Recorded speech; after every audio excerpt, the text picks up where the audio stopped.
So, welcome viewers, and thank you for joining us for the second installment of our four-part series entitled Future-Proofing the Graduate Professional. Of course, PPS is all about graduate professionals.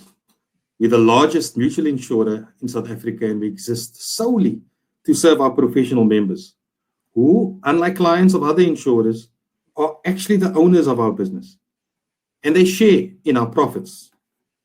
My name is Marlon Goss, and I am head of PPS Specialist Support Services. So PPS Specialist Support Services provides technical advice and financial planning support to our intermediaries and to our members. Our session today is entitled Small Business, Big Risk. We're going to start off the session by exploring the concept of risk as it exists in a business concept. We'll be identifying a few key risks that are common to all industries. And then we'll present a framework for analyzing them. Lastly, we'll delve into a topic, something that's quite topical today, and this is the whole question of business continuity planning, where we'll be discussing 6 key considerations that are essential in the design of a good business continuity plan. Our session is scheduled for an hour. We'll be using the first 40 minutes to get through our content. Thereafter, the remaining 20 we will use to answer all of your questions. All microphones have been switched off other than those of the presenters. So please use the chat function on the right-hand side of your screen to fire off questions at any time.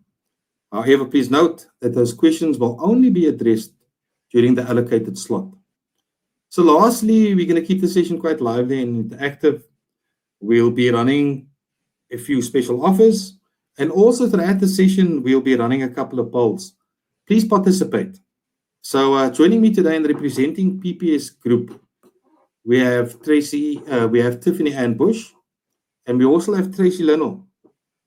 Ladies, please introduce yourselves to our viewers, starting with you, Tracy. Thanks, Marlon. Hi, everyone. My name is Tracy Linnell. I'm one of the directors of Morgan Solis. We are a specialist business continuity, crisis management, and disaster recovery company. I've been in business continuity for 20 years, obviously been very busy over the last couple of weeks and months dealing with all the issues that are happening in the industry, but very excited to share some insights with the members today. Thank you. Thank you, Tracy.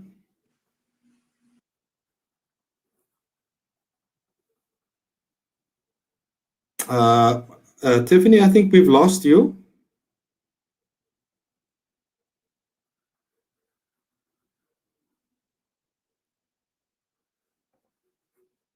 Apologies, members. We seem to be having a technical problem with Tiffany's microphone.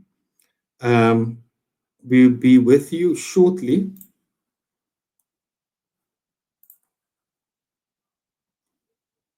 Tiffany, please, on the top left-hand side of your screen, please find the microphone icon. It should be light blue. It's on.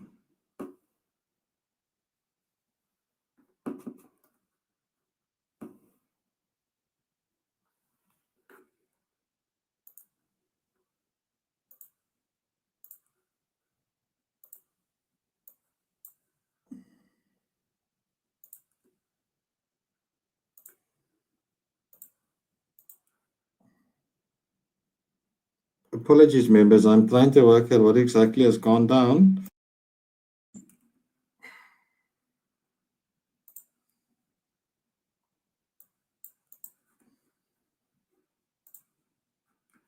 I have no sound.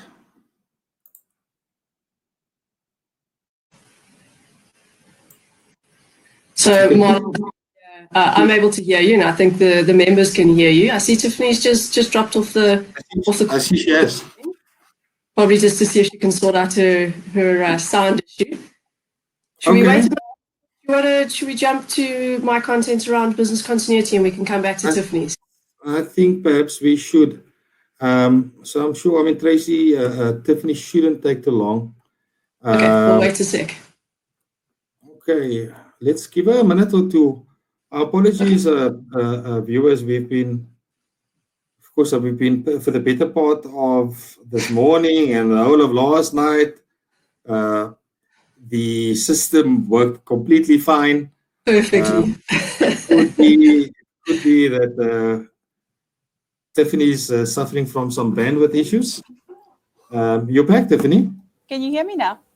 Absolutely. Yes. Welcome back. Welcome back. Excellent. Oh my gosh. Us. Okay. Before we get to Tiffany, thank you, ladies, for both joining us. And I think we've kept our viewers in suspense for long enough. Especially you, Tiffany. I know that you've been quite keenly following our webinar series, just wanting to understand exactly how we are spending your members' money. So I think let's get right into it, and let's start off with answering the question to what exactly is risk as it exists in a business context. Thanks, Marlon. Basically, a business risk is any event or circumstance that's going to prevent you from achieving your business objectives. It could also potentially impact the sustainability of your business. In general, one wouldn't want to start doing risk planning in the middle of a crisis. And for those companies and businesses who have spent some time planning around emerging risks and how they would respond, they could potentially find themselves in a better space now when the risks actually become real events. But if you haven't done any risk planning until now, the old phrase of better late than never most certainly would apply.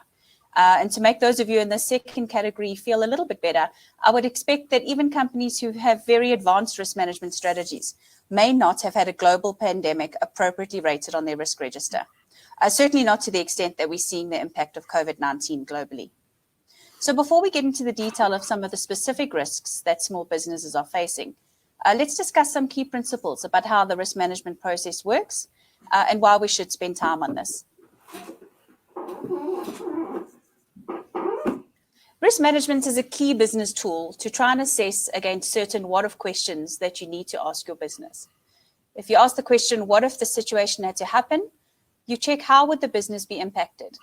You'd probably assess this on a scale of minimal impact to significant impact, and that's illustrated on the vertical scale in the attached matrix. You would then assess how likely it is that this could happen. This would be assessed on the horizontal scale, from a remote to certain scale. You would then plot these based on these assessments. Once you have these impact and likelihood parameters understood, you then need to decide what you would do to either prevent it happening or how you would react if it did happen. In other words, your ability or readiness to respond. And for the ones that are either high impact or high likelihood, or even both assessments being high, that top right-hand corner of the matrix, you would need to assess these first and make sure that your mitigating actions are going to be effective, because those are the risks that are going to put your business under the most pressure. There are really only three options you have when deciding how to deal with the risk you're facing. Which of these options you end up selecting will depend on your risk appetite. And this basically means the level of risk that you're willing to accept in order for your business to achieve its goals. These options are, firstly, you choose to accept the risk and you just let it happen. Secondly, you can deal with the risk and take appropriate action to either avoid or survive it. And thirdly, you could transfer the risk to a third party, most traditionally through insurance. Now let's have a look at the more common risks that small businesses face and potentially what can be done about them. Now these risks may already be affecting you, or they may still be coming at you down the road. At the moment, it probably feels like there's so much going on and so many issues to deal with that you're not certain where to start. And these risk management principles may help to give you the required structure to ensure that you're focusing on what is important for your business. The first principle is to identify that we are in a crisis and therefore need to adapt how we would normally respond to things. In the ordinary course of events, we'd potentially have time to react and plan and consider our various options. At this stage, we have none of those luxuries. We need to be having honest conversations within our businesses about the state of affairs so that the real solutions can be developed. We know that we're in very uncharted territory and that the future looks to be terribly uncertain. But that doesn't mean you can't start planning around what you would do for now, during the crisis, as well as for when things start to settle down, post the crisis. Martin, let's look at the top 5 risks that we'll be facing within the COVID-19 context. Cash flow is probably one of the biggest risks for small businesses. We currently have a situation where the uncertainty around the future and what the economic environment will be is very difficult to predict. Many businesses are either not able to trade or have experienced significant reductions in revenue as a result of the lockdown. Your first priority is to know your numbers, get a good understanding of exactly what the financial position is, and potentially how it could change in the future. There's nothing to be gained from pretending that this isn't happening or from hoping that it would just get better on its own. You need this information to enable yourself to make informed decisions. Many businesses may feel paralyzed by inaction due to the fact that decisions actually need to be made without all the required information at hand. You should take control of the financial situation that your business is in. If you haven't already, eliminate all unnecessary expenditure. Double-check every line item of cost and see where that can be avoided or reduced. Be brave. If you need assistance, ask for it. Many banks are offering forms of debt relief. Have discussions with your creditors around potential extensions on payment terms where possible. And make use of government relief schemes and the SARS deferred payment options. We do not know how long this situation is going to last. We do know that it will eventually stabilize and then recover. But that is dependent on many uncertain factors, from locally, how the public health system responds, to globally, how countries begin to open up again. We need to be realistic. We need to do whatever it takes to ensure that the business survives this crisis. Whilst it may not be possible at this time, as soon as you are able, make sure that you try and set up contingency cash reserves that would cover somewhere between 3 and 6 months of your monthly expenditure. These cash reserves can then be called on in times of emergency. For those businesses that have already done this and have made use of these reserves during this time, don't forget to build them up again. Thanks, Tiffy. You know, in business, there's an old saying, and it says that turnover is vanity, profit is sanity, but cash in the bank is reality. And this is surely ringing true for most of our South African businesses today as we struggle to survive under the lockdown restrictions. So I think the next question should be around, how do you amass these reserves? What are the vehicles that are available? And there are many. I mean, our viewers, your options are vast. So I think the first and probably the simplest would be to just amass those cash reserves in your current account. I think the big advantage of the current account is it's 100% liquid. You've got instant access to the funds. The downside, of course, is it offers you no interest. So we're having a situation where your money is in actual fact not working for you. There are options where your money can work for you, and these include bank money market accounts and also the type of unitized type money market accounts that we find in investment companies and also cash management accounts. So these vehicles generally offer returns in excess of what you would find in a normal sort of bank money market account. At PPS, we have a solution called the Enhanced Yield Fund. And this particular fund is quite safe. It invests only in interest-bearing assets. So these are things such as cash and bonds. And investors could expect returns of somewhere in the region of about 7%, not 17, no, especially not under these conditions, 7% over the medium term. That is, of course, before cost and tax. Then, of course, you also have other options that are not as liquid, options such as fixed deposits or notice deposits. These investment vehicles will generally provide higher returns without any cost. But of course, the downside is they're illiquid. And there's a strong possibility that if you access your funds prematurely, before the investment horizon has run its course, that you could be penalized. So it's critical, viewers, I think, that before you make decisions around where to invest your reserves, that you speak to an accredited financial advisor or broker. Investments can be quite tricky. So I think at this point in time, I think we need to go to our first poll, Tiffany and viewers. And in this particular instance, we want to know that, do you and your business have sufficient cash reserves? Cash reserves that could last you 6 months in case of an emergency. Viewers, so please see the control panel on the right-hand side. You may complete it within the next few minutes. So, Tiffany, we've covered one of your risks. What is the next risk? Thanks, Marlon. There's significant volume of new rules and regulations around how to legally operate in the current environment, continue to evolve and be revised as we progress through the various stages of this crisis.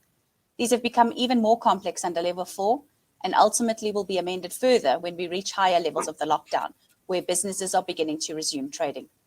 Make sure that you've found an official source for understanding your legislative obligations. You do not want to fall trap to fake news and get into trouble as a result. The last thing your business needs is to have a setback of additional spend in terms of fines, or even worse, being temporarily closed down because of non-compliance. For example, do you know what to do if one of your employees tests positive for COVID-19 in the workplace? Getting familiar with legislative requirements prior to these events occurring will mean that you can manage it more easily when they do happen.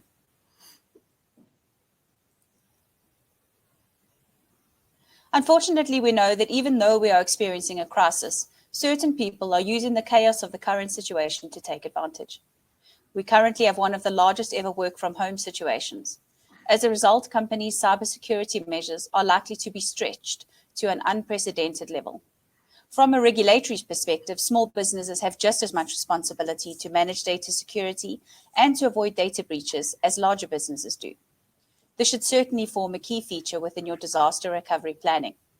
In addition, with most employees working remotely, there could be more phishing or social engineering fraud attempts, as people may be less familiar with processes in their home environment compared to when they are in the office. It's therefore very important to ensure that your financial and your security controls are maintained as tightly as possible in the current conditions. Simple measures, regular software updates, or increasing cybersecurity awareness among employees, perhaps by communicating more regularly, will certainly help to combat this. Our next Tiffany, risk is around, Tiffany, sorry, so just before you get to our next risk, just an update on the polls. It's interesting to see, and the one that I find fascinating is that our audience, just about half of them, some in the region of about 49 to 50% of them, say yes, everything's in order. While just under 40%, and this is a scary statistic, are saying that they won't survive. Of course, our third option are people that are not sure and they need help. Currently, that option is sitting at 12%, 11%, 12%.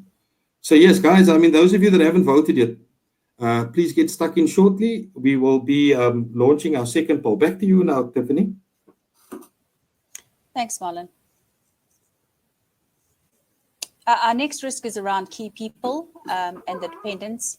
And in small businesses, there's a likely dependence on even fewer individuals, without whom the business is probably not able to operate. In larger businesses, you could probably cover this through succession planning or cross-skilling of individuals to act as emergency backups. Also, strong documentation of key processes would assist.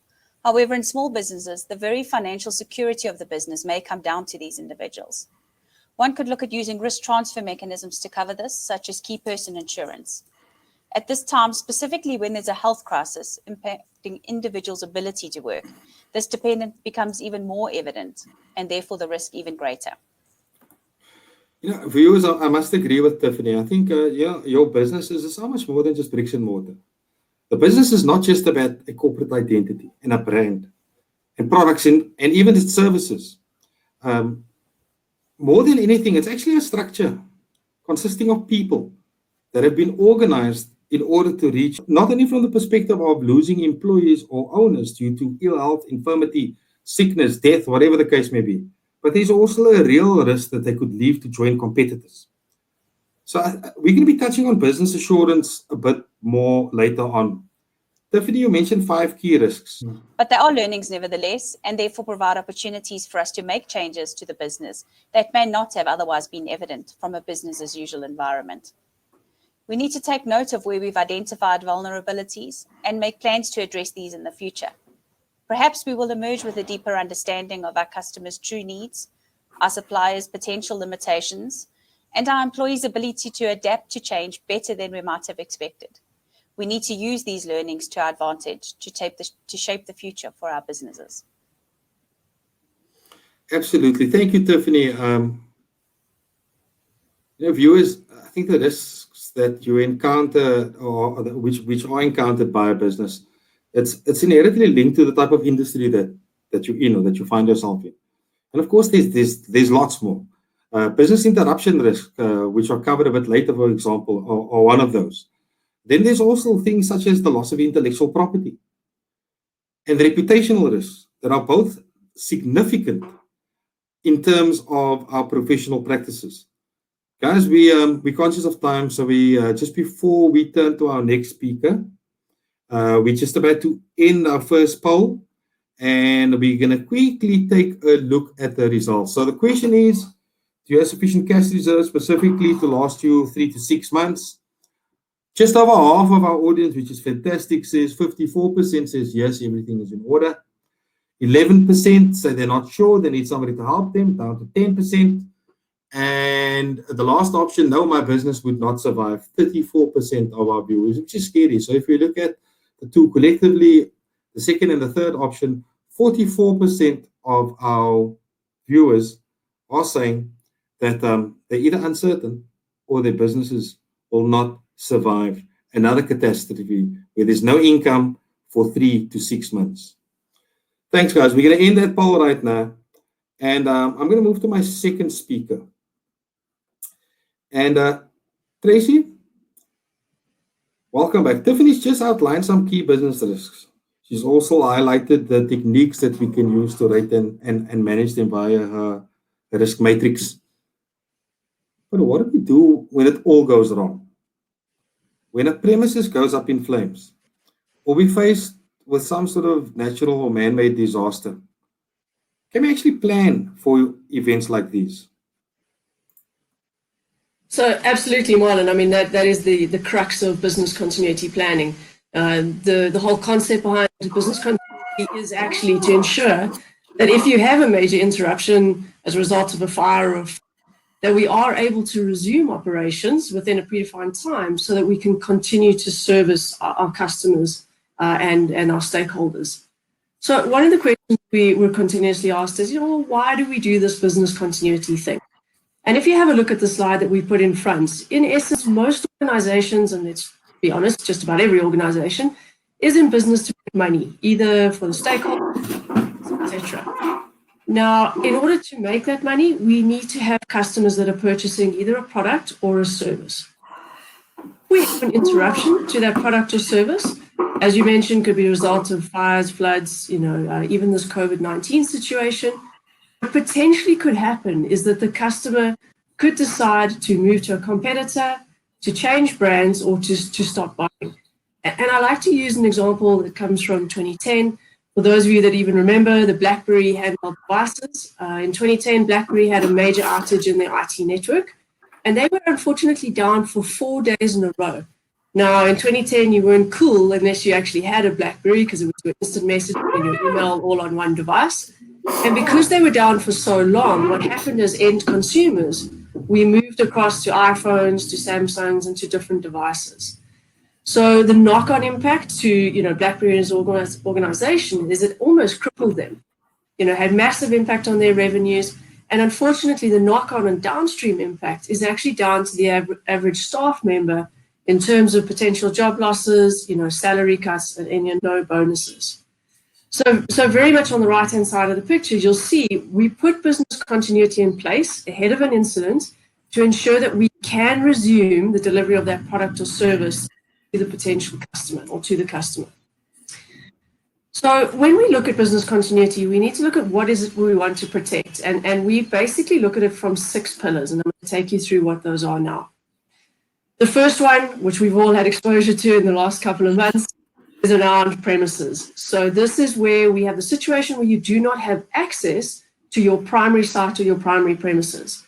It could be as a result of, fire, flood, protests, lockdown marches. And what we're really going through now with COVID-19 is certainly in stage 5, where we couldn't get access to the buildings as a result of government regulations. So the question you've got to ask yourself is, if my primary premises are not available, where am I going to operate from? Where are my staff going to operate from? Now, we were very quickly thrust into that space. A lot of organizations have put together remote working capability, obviously work from home capability. But some of the other options you could have a look at is having a reciprocal agreement with another organization. Most of you will probably be familiar with the Regis type businesses or workspaces, where you can then move to an alternate premises to ensure you can continue operating. So that's premises. The second one we look at that is absolutely crucial is around skill sets. So this is fundamentally the people that are working in our organization that are delivering our products and services to our customers.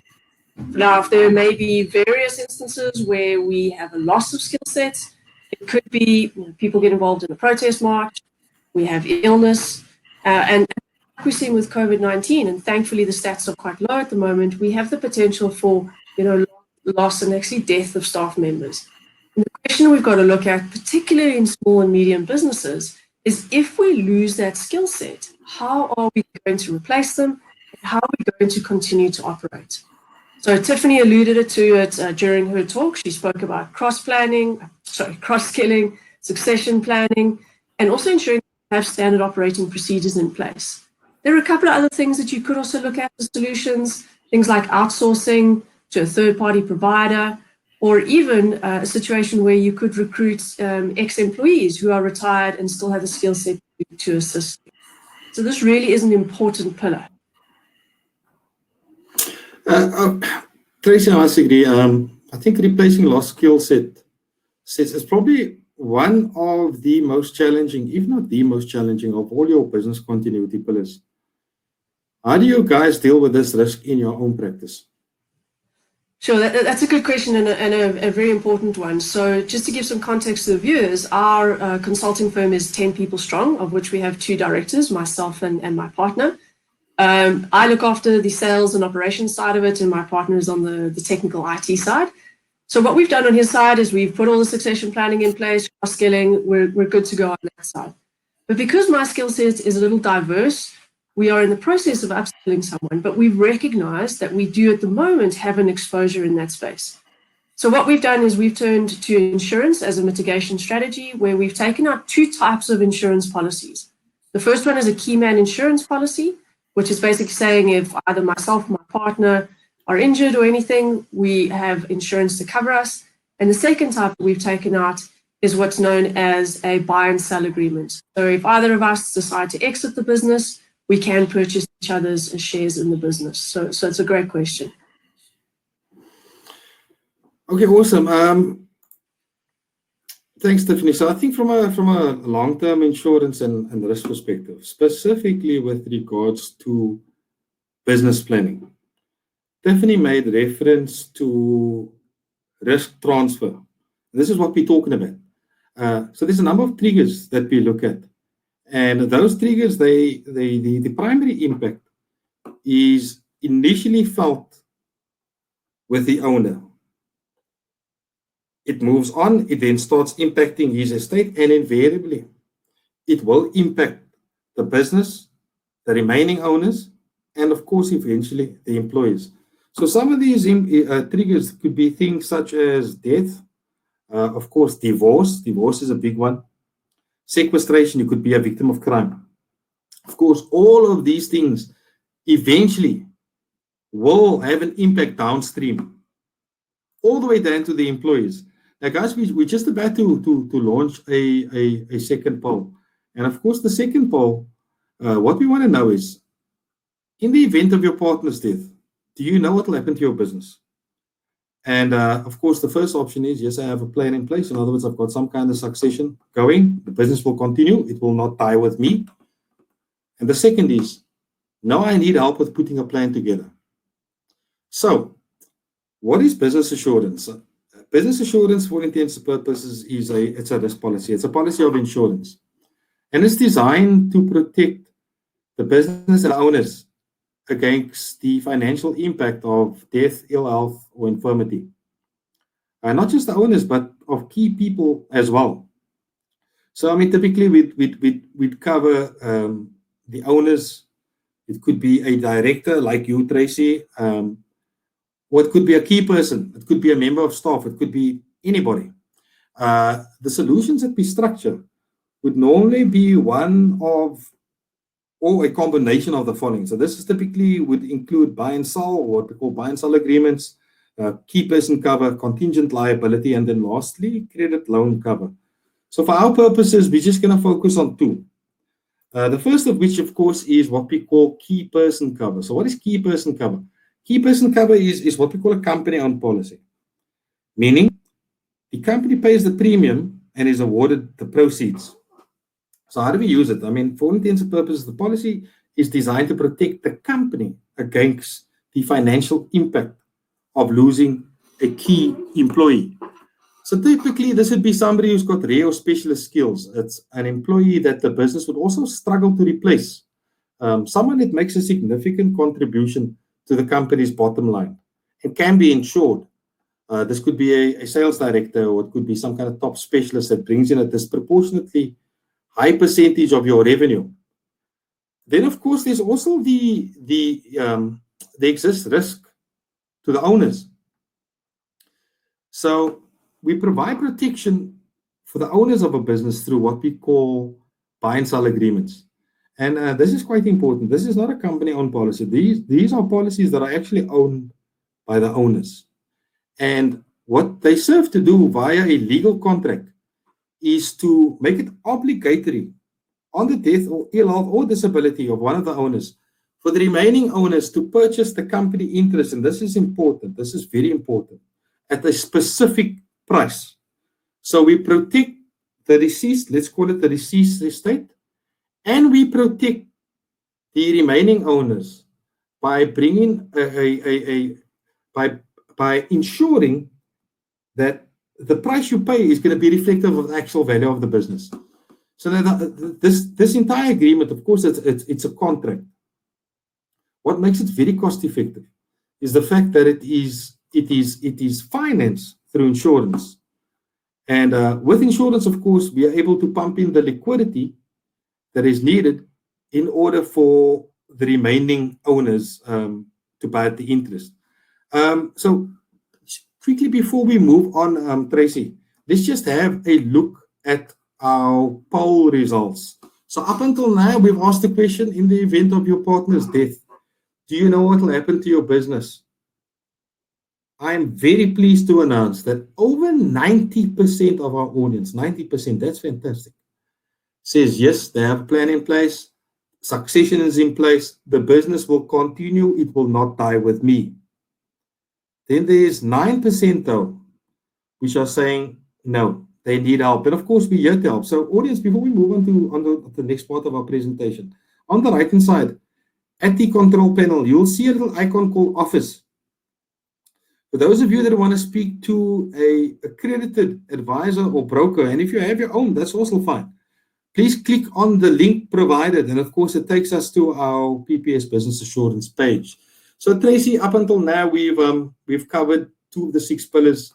You started off by highlighting the importance of having a plan to relocate your premises. We then moved to key or sort of core skill sets and how to create resilience and to protect those. What is the next pillar? Absolutely, thanks, Marlon. So the next pillar that we look at is equipment. Now, obviously in the financial services industry, this could take the form of your desktops, your laptops, your bank tokens. But for a number of your members out there, if you're a dentist, an optometrist, you've got very specific equipment that actually helps you to deliver that product or service to your customer. So the question we want to ask here is, how will you replace that critical equipment if for some reason it is damaged in a flood, in a fire, or some sort of cyber attack? And we, Tiffany alluded to it, we're seeing a big uptake in cyber attack. And you may say, well, why on equipment? If you see the example of the dryer in the picture there, what's happening is cyber attackers are actually now targeting what we call operational technology, which is the manufacturing equipment, and then they're actually manipulating it. So really important that you analyze your business and you understand what the critical equipment is and how you're going to replace it. So it could be things like you're going to purchase equipment post-incident. It could be that you could outsource the responsibility of that equipment to another organization, or it could be that you have spares in stock. So please have a look at that and see how you would actually deal with the loss of critical equipment in your business. The next one we look at is documentation. And what we're looking at here is actually physical hard copy documentation. So when we engage with clients and customers, we typically come across desks in pieces of paper, I'm not too worried about those. It's the actual ones where we have a key dependency on them, things like HR employee records, single-signed SLAs, they could be legal agreements. Those sort of documents need to be scanned in and made available in a soft copy format. Now, we've seen quite a lot of this during COVID-19, where staff members are not able to access the original premises and actually get to those physical pieces of documentation that they needed. So really important to have a look, identify those critical pieces of documentation, and possibly as soon as you can, if you are exposed, get in, get those scanned, and put them into some sort of digital format. So that's really looking at equipment. At documentation. The next one we look at is suppliers. And what we're referring to as suppliers here is most of you inside your business will have a key dependency on third parties, vendors, suppliers who provide you with equipment, with stock, with services. Now, the question we ask is, well, what happens if something occurs to those suppliers? Let's say for some reason they have a protest march and their trucks aren't running, or they themselves have a flood or a fire or a disaster on their premises, and their service actually stops to you as an organization. We need to understand what are we going to do and how are we going to replace those suppliers. So it could be things like you multi-source. In other words, you're purchasing from 2 different suppliers. It could be that you could source a supplier post the event, or in the situation where you absolutely have a critical dependency on that supplier. What we often recommend is that in your SLA agreements with those vendors or suppliers, you actually inject business continuity clauses that says that that supplier must be able to continue to service you as an organization. So, Marlon, I mean, we were chatting a little bit earlier about, how has PPS handled the situation during COVID-19, and I thought it would be valuable for you to share some of the insights we were talking about earlier. No, absolutely, Tracy, I agree. But I think before we get there, I'm just following our chat function on the right-hand side. And we're either doing an exceptional job and we're answering everybody's questions, or our audience is completely disinterested. So please, viewers, members, feel free to fire off your questions. We're going to be addressing them within the next few minutes. So yes, Tracy, you're right. And it's something that we certainly experience, the need or the importance of having a BCP plan upstream. So I think the most pertinent or most recent incident involved the announcement of lockdown restrictions. So of course, as you can imagine, us like most other firms, we have hundreds of employees that are based in offices, people that generally use desktops to do their work. And now, of course, we've got this lockdown thing coming. A lot of them have core functions that they need to fulfill, but these core functions are not necessarily categorized as essential services by government. So now we're sitting with a situation we literally need to source hundreds of laptops, and laptops are in short supply. Fortunately, our executive, of which Tiffany is part of, and our COVID-19 command team, they instituted our business continuity plan. And literally within a week, just over a week, 2 weeks, we had all the laptops we needed. We had all the 3G cards we needed. And of course, those staff were now able to fulfill their roles from home. And I think that laptop situation presented a real threat to our business, in that we would not have been able to run a lot of our core processes without it. So on the subject of hardware and connectivity, please talk to us a bit about IT and data. Absolutely. So, I mean, obviously, as we understand the way in which we're operating right now, IT and data is absolutely crucial to our ability to operate. When we talk about it in the context of business continuity, it's about ensuring that if we have an outage to our IT applications, or we have any loss of data, that we've actually put mitigations and disaster recovery planning in place to ensure that we can resume those operations, possibly at an alternate data center, and even restoring the data that we've potentially lost. Now, we've had situations where people say to us, but this is never going to happen. Now we've got 2 major clients that in the last year, unfortunately, have both had issues in their data center environments where they had air cons that leaked. And what happened was it caused a spark and a fire, and the data centers were actually rendered inaccessible. And so these things do actually happen, and it's for these type of situations that we need to put plans in place that we've tested our disaster recovery and can actually resume those IT applications and data. And something that we've seen quite a bit of, and it's not actually just applicable to this pillar, but to all the pillars, is the use of business interruption insurance to actually cover that initial damage, and insurance around the loss of impact. Absolutely, Tracy. I think that the loss of equipment is something more critical, like the loss of a premises, could not only have a big impact on your operations, but I think financially the impact is huge. Unfortunately, in commercial insurance, most policies will offer what we call business interruption cover. And of course, business interruption cover is not only geared towards insulating you or providing compensation against the direct loss incurred by the insured event. It also looks at consequential loss. So in other words, you can apply for cover that would include one of the following. So this includes cover to replace your fixed costs. So in other words, those expenses that you would have incurred, independently of whether or not the actual insured event happened. Then, of course, you can also apply for cover to protect you or at least make provision for your net profit. And this, of course, is the net profit that you would have earned if the insured event didn't occur. And then lastly, any other additional cost you can also apply for. So cost that you're incurring specifically to speed up the business recovery process can also be applied for. So viewers, I think we're drawing very quickly to the end of our session. And before we get to our Q&A session, Tracy, would you please remind our viewers of what those 6 pillars are? Absolutely, Marlon. And maybe just to wrap up on the business interruption insurance, when we deal with a lot of clients, it's one of the questions that we ask, do you have it in place?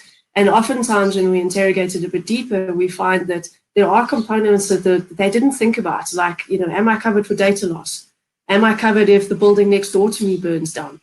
So it really is important to engage with an expert who understands business interruption insurance and get a really comprehensive solution in place. So wrapping up our conversation, really important from a business continuity point of view that you have a look at the 6 pillars inside your organization, ensure that you put in solutions in place. So just to repeat them, make sure that you take care of your skill sets, your premises, your documentation, your equipment, your third parties, and obviously your IT systems. And that really wraps up the conversation today. Okay, awesome. Thank you both, Tiffany and Tracy, and thank you, viewers, for spending the time and listening to us. Before we move to questions, I just want to have a quick look at the poll before we end it. There's been some slight movement in that regard. So viewers who've answered yes, they have a plan in place, the business will not die with them, represents 89% of our audience, which is fantastic. Then, of course, those who answered no, I need help with putting a plan together, they are currently standing at 10%. And if you assume we've had about 170, 180, there's close to 18, 19 people that need help. So guys, we've gone just over the 40-minute mark.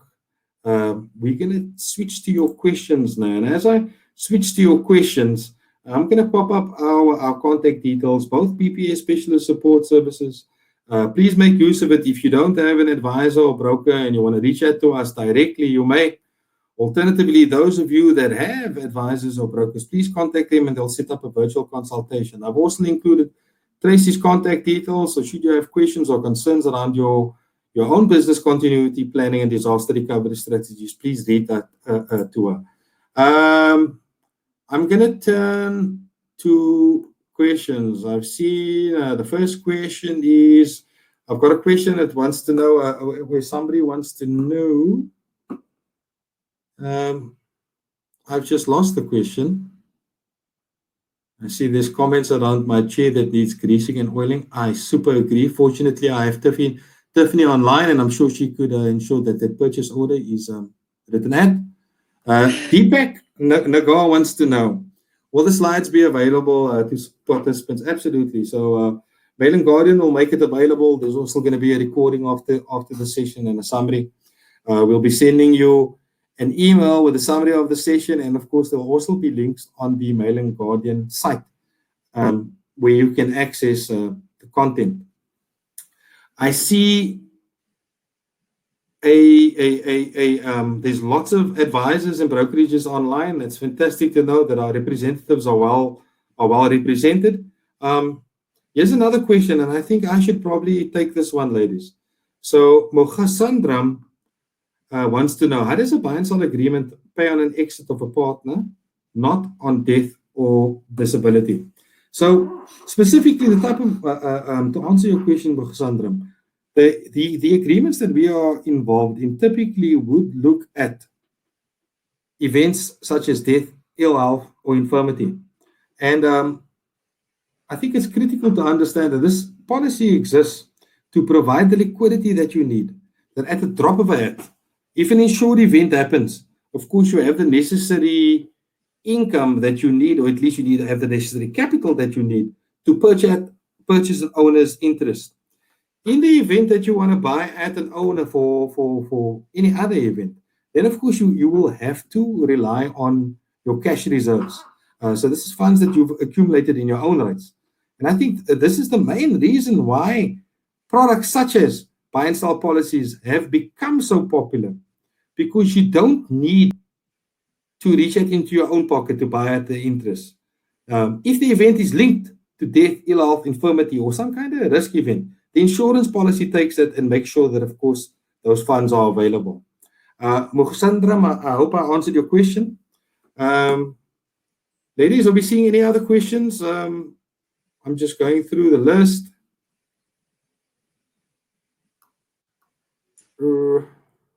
Marlon, so I see there's one from Anton Potgieter. Yeah. He's asked, he said, insurance could be costly. Do you have a benchmark of the percentage of turnover that one could spend on insurance? I think it's difficult to sort of put a peg in the ground, because there's so many different variables. So I mean, the price that you pay when it comes to insurance is linked to a number of things. For one, the individual risk that you represent to the insurance company determines the cost of your premium. So these are events such as, or these are or things such as your age. Of course, generally older people pay higher premiums, younger people less premiums. Something that we've mastered in PPS is managing our risk pool, because we only serve professionals exclusively. That's all we do. What you'll find is that our premiums are super competitive. In actual fact, you'll find that more often than not, we come at slightly cheaper than our next biggest competitor. But I mean, to answer your question, Anton, it's difficult to put a peg in the ground. There's a lot of variables at stake. The type of industry that you're going to have is definitely going to be a determining factor. Your age, your qualifications, even your income impacts the premium that you pay for your life insurance. And I'll give you a typical example, such as PI cover. So we've got a medical insurance product specifically geared towards providing professional indemnity cover for doctors. Let's use the example of gynecologists. The premiums that gynecologists have to pay for their PI cover, it is just monumental. It is astronomical. And this is largely due to the high incidence of litigation that the industry is experiencing, where patients are, of course, instituting some kind of legal action against a gynecologist. I know instances where gynaes are paying up to R1 million a year on their professional indemnity insurance. And for them, it's a good deal, because if you compare it to the alternative, they really do not have a choice. So it's Anton, it's a very difficult question to answer. Marlon, if I can jump in, just from my own personal perspective, obviously owning our own business, our decision around taking out, keyman dependency and buy and sell agreements was very much around our own personal risk appetite. And our ability to sleep well at night. So we looked at it from a cost-benefit perspective and our risk appetite, and obviously for us it was a no-brainer that we needed to do it. Okay, awesome. Thanks, Tracy. I'm just paging through our questions again. And can I pick up on one that I saw a little bit earlier?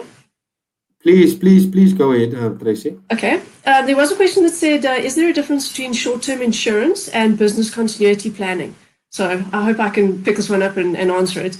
So, business continuity planning is not just about having money available to respond to something when we've had an incident. Your short-term insurance is there as a policy to pay out after a period of time for a certain amount of income or the value of the money that you get in your hands as a result. policy in place. But a business continuity program is actually about making sure that when we look at those 6 pillars that I spoke about, you put the solutions in place ahead of time so that when we actually have an incident, you're much quicker able to respond, you keep your customers happy, and there's less likelihood of actually needing access to that full amount in your insurance policy because you're actually mitigating the risk before it occurs. So that was just insight into that one. Absolutely, I have to agree, Tracy. So I think you have to divorce the plan from the actual instrument that you're going to use to transfer that risk. So much the same. I mean, next week we're going to have a fantastic session, and the session specifically is going to cover holistic financial planning. So in this particular session, we're gonna view our audience, our membership as complete people, and with that, there's competing demands on your finances, your goals, your needs, whatever the case may be, and limited resources. So the plan in itself is just a blueprint. The strategies that you follow to mitigate or reduce risk is completely different. It's something else. It's basically now you're in solution mode. So absolutely, Tracy, I have to agree. So I've seen an interesting question from Franz Kraus, and I know this is a hot one. So I'll take it. Yeah. It's something that is popping up all the time, specifically fired at us from our supporting intermediaries.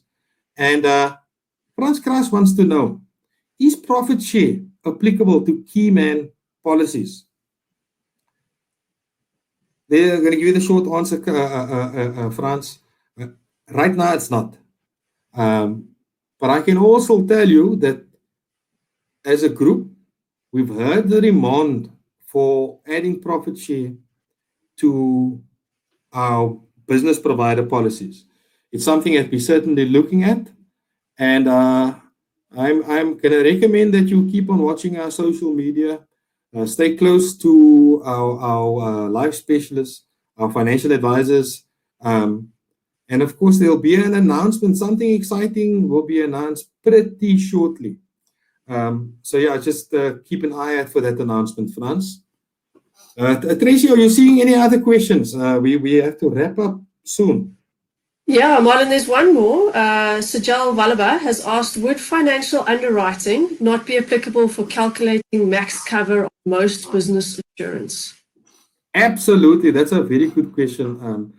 Thank you, Sajal. So, absolutely. So, insurance exists primarily to put the insured life in the position that they were immediately before the insured risk, before the insured event. So we're not in the business of enriching people.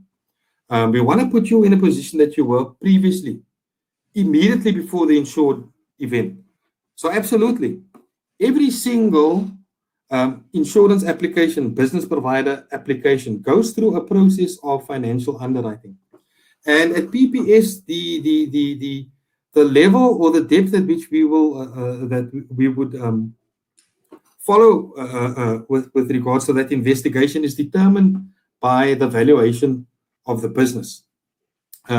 So businesses with lower valuations typically up to this specific amount, I can't remember it offhand, but literally your financial advisor is able to do evaluation. There are tools that we provide. Alternatively, if you're using the services of specialist support services via your financial plan advisor or broker, we conduct what is called a business needs analysis, where we will come to a valuation that is based on 3 different methods. So firstly, the valuation that is given to us directly by the owner, and 9 to 10 times, that's the one we use.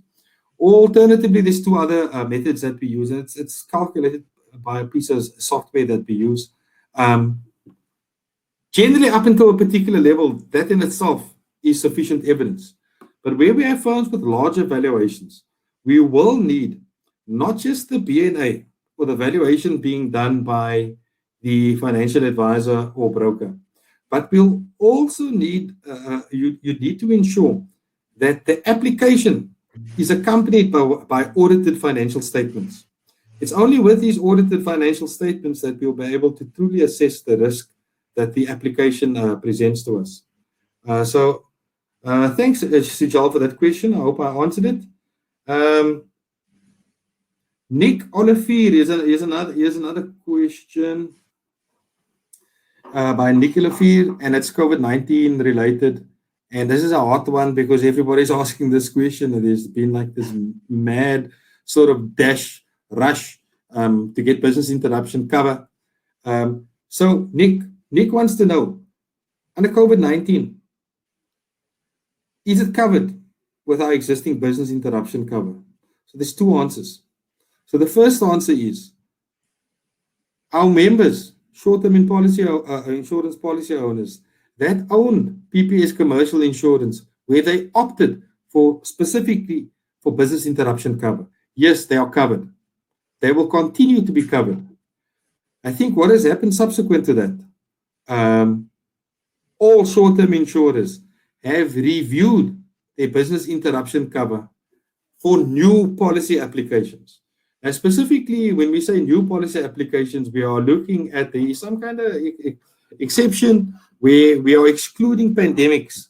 And the reason for that is, in order to make the cover work and to provide cover for everybody under a pandemic type scenario, we'd significantly have to increase the premium to the point where it is totally unaffordable.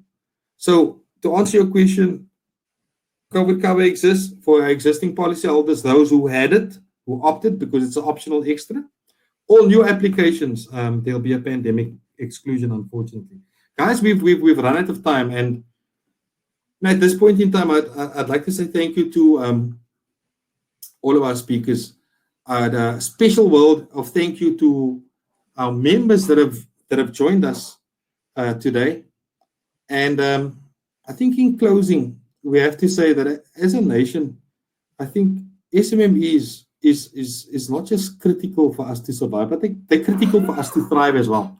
And I mean, our government's intention is to ensure that roughly 90% of formal employment is generated by the SMME space. Now, some people might say it's a pipe dream.